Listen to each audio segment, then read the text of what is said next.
Now, when I watched this film, this psycho thriller horror, all I could think about was there's some guy on a YouTube channel making a video about the 10 things you didn't catch in the Us movie. Mm-hmm. Do you do these movies just to make people have like these after conversations? Is that part of it, to have the enjoyment in the theater and then the post conversation? Is that? Yes. That's the most rewarding part for me, is to see people engaged in conversation and things I'm interested in, and to I'm always trying to point my commentary at things that I feel like deserve conversation.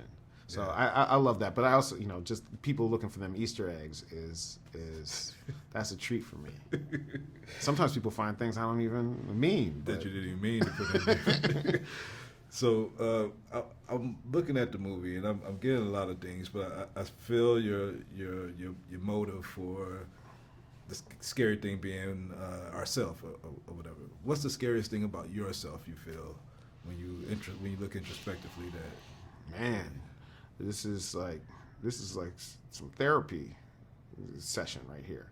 No, look, I think when I looked inward pretty early in the making of this process, is look, I can't make this movie without asking myself that question. What are my demons? And I would have to say, I've lived a privileged life of an American, grew up middle class, had an education.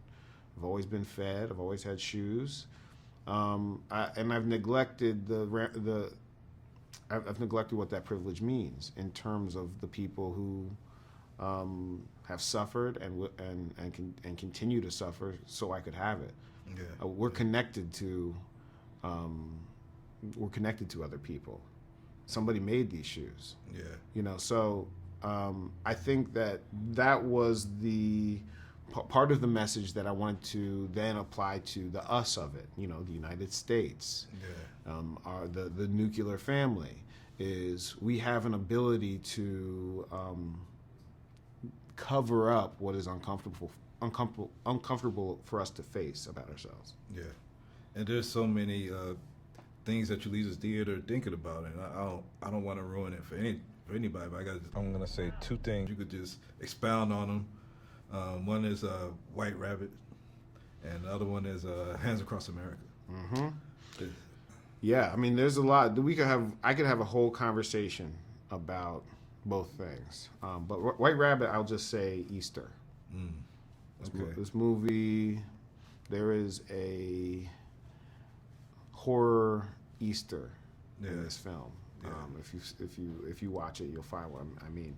Hands Across America was a demonstration that holds the duality of America in it perfectly symbolically for me. Okay.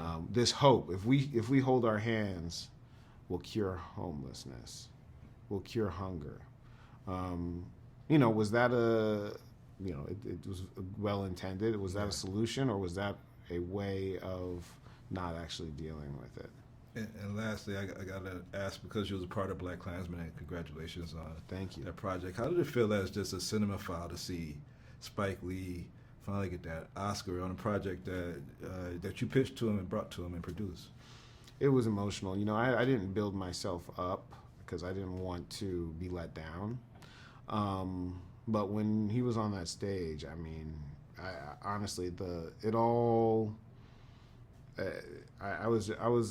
emotion poured out. I was really honored to play a small piece in this man getting something he's deserved, the recognition he's deserved for many years. Thank you for this film, man. Keep making them. Thank you, man.